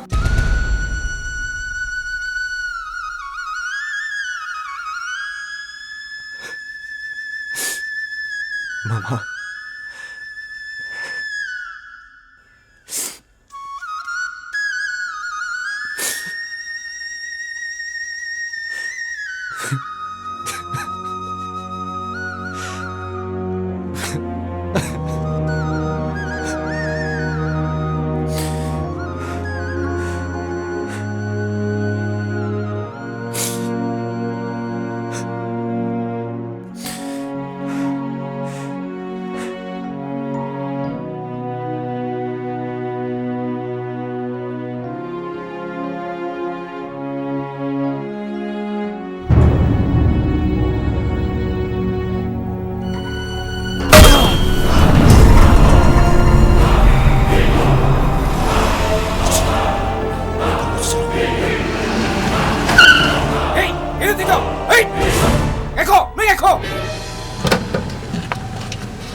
ꯀꯩꯅꯣ ꯇꯧꯁꯤꯕꯣ? ꯇꯥꯆꯧ ꯀꯩꯗꯧꯕ ꯌꯥꯎꯒꯦ? ꯇꯥꯇꯣꯝꯕꯅꯤ. ꯍꯦ, ꯃꯁꯛ ꯈꯪꯗꯕ ꯃꯤ ꯈꯔꯅ ꯐꯨꯂꯦꯃꯦ. ꯅꯪ ꯃꯣꯏ ꯏꯃꯨꯡꯗ ꯄꯥꯎ ꯑꯝꯇ ꯄꯤꯔꯨꯆꯣ. ꯑꯩ ꯗꯥꯛꯇꯔ ꯄꯨꯔꯝꯃꯒꯦꯀꯣ. ꯅꯪ ꯌꯥꯝ ꯊꯨꯔꯣ.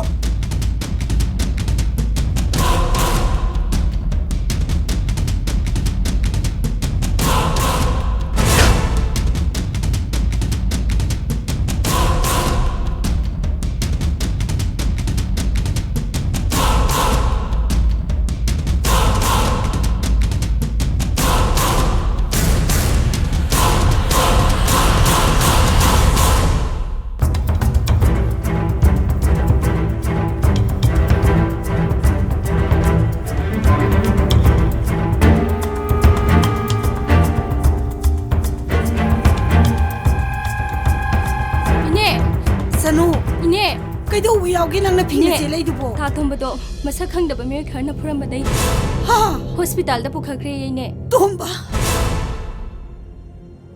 ꯏꯅꯦ, ꯏꯅꯦ, ꯏꯅꯦ, ꯏꯅꯦ, ꯏꯅꯦ,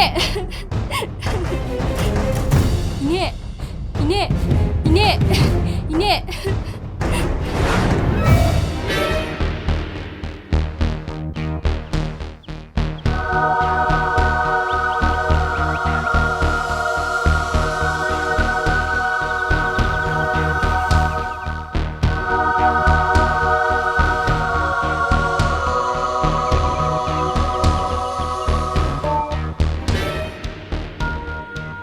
ꯇꯥꯃꯣ, ꯀꯃꯥꯏ ꯇꯧꯔꯒꯦ? ꯊꯕꯛꯇꯤ ꯄꯥꯡꯊꯣꯛꯑꯕꯅꯤ. ꯑꯗꯣ ꯅꯨꯄꯥ ꯑꯃ ꯎꯍꯧꯕꯗꯒꯤ ꯑꯩꯈꯣꯏ ꯅꯥꯟꯊꯣꯛꯇꯨꯅ ꯆꯦꯜꯂꯕꯅꯤ.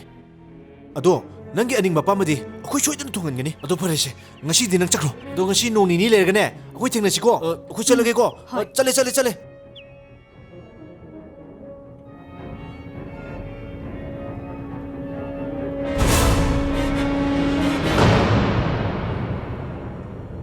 이시간비, 낭디 후이는 마부고 닝자라가 후이두부 마부두나 하도가 자토에 하부터 낭원도 통đồng. 낭디 미오이는 각복로이더네.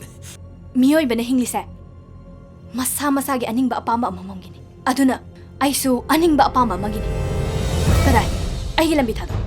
아이게슈, 아이게 닝 아빠마 방디 봐봐. 낭기 람비 각 타도. 낭기 가람바 아닌바 아빠마.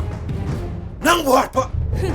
마람부 짜라바디 누피 마 오이자라바수 시바기 가다바 누피도 아이디 나테. 마람 짜다 분나. 가리슈 말할래 제대로부터 도무기 부시부. 낭나 팁싱나게 오나리바디. 마두디 마나 팡팡 톡바 째랑. 이싱한비, 낭지 누피니고. 낭기 바봉나 라이기 들어봐 마tung. 쿠바쿠론 후바 마카이. 나 코이기 나란 남다 가한다나. 낭무 마이 땅만만에. 아도기 좀 마탁다. 낭 바봉기. 가시 바와 마타 지타다나 타위. 아도부 ꯅꯪꯅ ꯃꯥꯕꯨ ꯃꯔꯥ ꯂꯩ ꯍꯥꯏ ꯅꯪꯅ ꯃꯤꯔꯝꯗ ꯃꯍꯩ ꯇꯝꯕ ꯆꯠꯂꯤꯕꯗꯣ ꯅꯪꯗꯤ ꯂꯥꯏꯔꯤꯛ ꯂꯥꯏꯁꯨ ꯇꯝꯒꯗꯕ ꯅꯠꯇꯦ ꯍꯨꯔꯥꯟꯕ ꯇꯝꯒꯗꯕꯅꯤ ꯅꯨꯄꯤ ꯑꯣꯏꯔꯕꯁꯨ ꯃꯗꯨꯅ ꯅꯪꯒꯤ ꯄꯨꯟꯁꯤꯒꯤ ꯁꯤꯟꯐꯝ ꯑꯣꯏꯅꯤꯌꯦ ꯀꯔꯤꯒꯨꯝꯕ ꯇꯥꯇꯣꯝꯕꯅꯅꯦ ꯐꯠꯇ ꯅꯨꯡꯗ ꯊꯣꯛꯑꯕ ꯑꯩꯕꯨ ꯐꯠꯇꯦ ꯍꯥꯏꯒꯅꯤ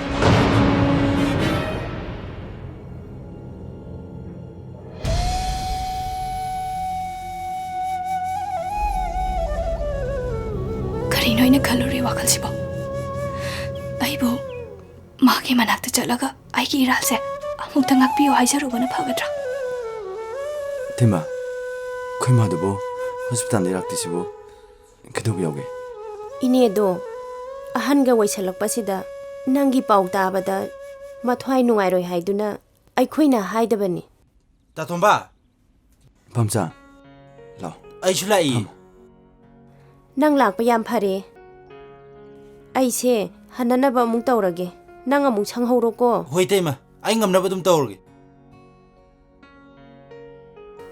ꯐꯔꯦ ꯐꯔꯦ ꯇꯣꯝꯕ 이때만 ꯑꯃꯨꯛ ꯆꯠꯂꯨꯈꯤꯒꯦꯀꯣ ꯍꯣꯏ ꯇꯩꯃ ꯇꯥꯇꯣꯝꯕ ꯅꯪꯕꯨ ꯁꯣꯛꯍꯜꯂꯤꯕ ꯃꯤꯁꯤꯡꯗꯣ ꯀꯅꯥꯝ ꯈꯪꯍꯧꯗ꯭ꯔꯕꯕ ꯑꯁ ꯈꯪꯍꯧꯗ꯭ꯔꯦꯗ ꯅꯪꯗꯤ ꯀꯥꯏ ꯈꯪꯒꯅꯤꯒꯦꯅꯦ ꯑꯗꯣ ꯅꯪꯕꯨ ꯈꯪꯍꯧꯕ꯭ꯔꯅꯦ ꯀꯩꯒꯤ ꯈꯪꯉꯣꯏꯗꯣꯏꯕ ꯅꯪꯅ ꯈ꯭ꯋꯥꯏꯗꯒꯤ ꯅꯨꯡꯁꯤꯖꯔꯤꯕ ꯉꯥꯝꯕꯤꯗꯣ ꯃꯥꯒꯤ ꯈꯧꯖꯤꯟ ꯊꯔꯥ ꯉꯥꯛꯇꯅꯤ ꯑꯁꯦꯡꯕꯅꯣ ꯍꯥꯏꯁꯦ ꯑꯁꯦꯡꯕꯅꯦ ꯇꯥꯇꯣꯝꯕ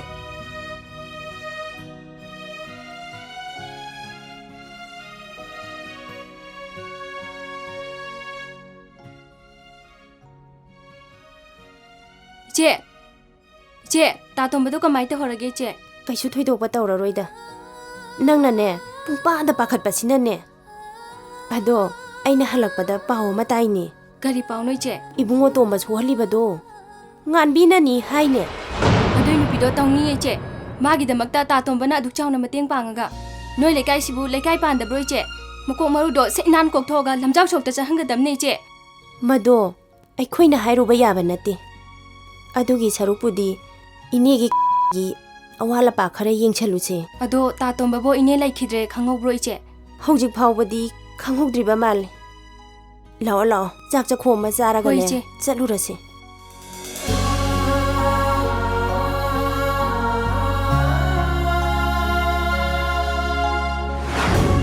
ꯇꯥꯇꯣꯝꯕ ꯅꯪ ꯑꯩꯈꯣꯏ ꯄꯥꯕꯨꯡꯁꯦ ꯈꯔ ꯌꯦꯡꯁꯟꯕꯤꯔꯝꯃꯨꯀꯣ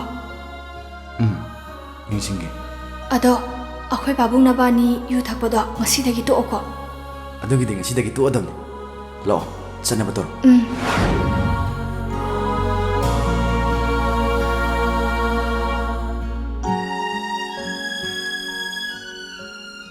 ꯇꯥꯇꯣꯝꯕ ꯂꯥꯛꯑꯣ ꯐꯝꯃꯨ ꯂꯥꯛꯑꯣ ꯀꯩꯅꯣ ꯃꯌꯥꯝ ꯂꯩꯔꯤꯗꯨꯕꯣ ꯂꯩꯗ ꯌꯥꯔꯤꯕꯣ ꯇꯥꯇꯣꯝꯕꯒꯤ ꯆꯥꯅꯕ ꯄꯨꯔꯛꯏꯅꯦ ꯅꯠꯇꯦ ꯅꯪ ꯂꯥꯛꯏꯉꯩꯗ ꯏꯃꯥꯗꯨꯁꯨ ꯁꯨꯡꯂꯥꯛꯁꯨ ꯂꯥꯛꯇꯦ ꯈꯔ ꯌꯥꯎꯍꯜꯂꯨ ꯌꯥꯗ꯭ꯔꯣ ꯇꯥꯇꯣꯝꯕ ꯏꯃꯥꯗꯣ ꯑꯗꯣ ꯀꯩꯊꯦꯜꯅꯦ ꯀꯩꯅꯦ ꯇꯥꯇꯣꯝꯕꯒꯤ ꯑꯅꯥꯕꯁꯦ ꯈꯪꯍꯟꯅꯤꯡꯗ ꯇꯧꯕꯅꯦ ꯑꯗꯣ ꯗꯣꯛꯇꯔꯅ ꯀꯩ ꯍꯥꯏꯔꯤꯒꯦ ꯑꯗꯨꯕꯨ ꯑꯩ ꯀꯃꯥꯏꯅ ꯈꯪꯗꯣꯏꯅꯣ ꯑꯗꯣ ꯑꯩ ꯗꯣꯛꯇꯔꯗ ꯑꯝꯇ ꯍꯪꯉꯨꯈꯤꯒꯦ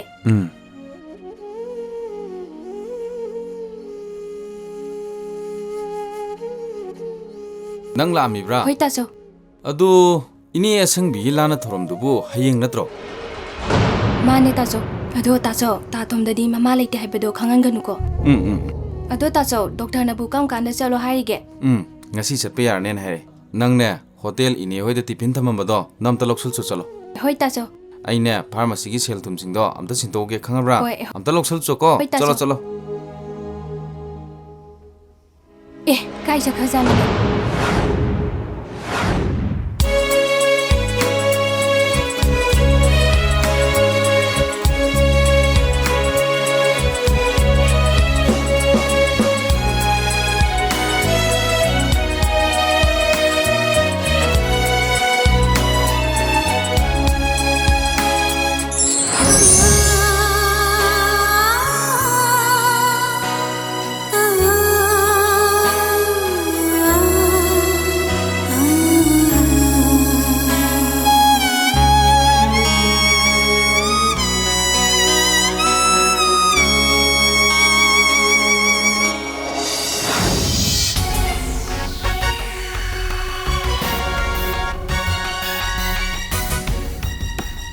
ꯗꯣꯛꯇꯔ ꯀꯔꯤꯒꯨꯝꯕ ꯑꯝꯇ ꯍꯪꯖꯒꯦꯕ ꯄꯦꯁꯦꯟ ꯇꯣꯝꯕꯒꯤ ꯀꯥꯁꯤ ꯀꯔꯣꯝꯗ ꯑꯣꯏꯔꯕꯅꯣ ꯃꯥꯗꯤ ꯉꯁꯥꯏ ꯗꯤꯁꯆꯥꯔꯖ ꯇꯧꯈ꯭ꯔꯕꯅꯤ ꯆꯠꯂꯝꯃꯅꯤ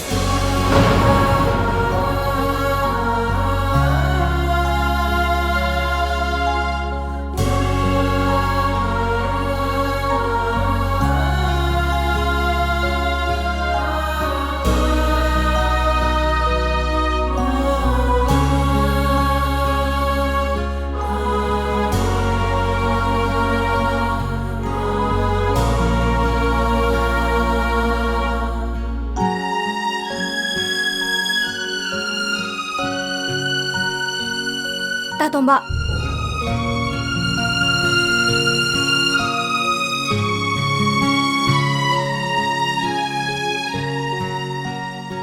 ꯅꯆꯜꯒꯤ ꯏꯔꯥꯜꯁꯦ ꯑꯝꯇ ꯉꯥꯛꯄꯤꯔꯝꯃꯣ ꯇꯥꯇꯣꯝꯕ ꯉꯥꯟꯕꯤ ꯅꯪ ꯂꯥꯟꯗꯦ ꯂꯥꯜꯂꯤꯕꯗꯤ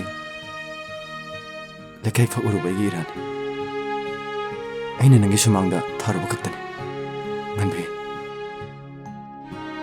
ꯇꯥꯇꯣꯝꯕ ꯅꯪꯅ ꯆꯠꯇꯣꯏꯁꯤ ꯀꯗꯥꯏꯗꯅꯣ ꯉꯥꯟꯕꯤ ꯍꯧꯖꯤꯛꯇꯤ ꯑꯩꯒꯤꯅꯤ ꯍꯥꯏꯕꯗ ꯀꯅꯥꯁꯨ ꯂꯩꯇ꯭ꯔꯦ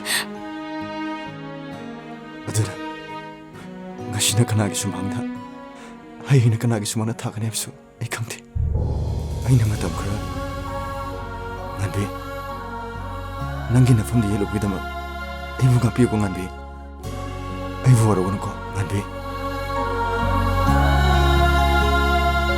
ꯑꯩ ꯆꯠꯂꯒꯦ ꯉꯥꯟꯕꯤ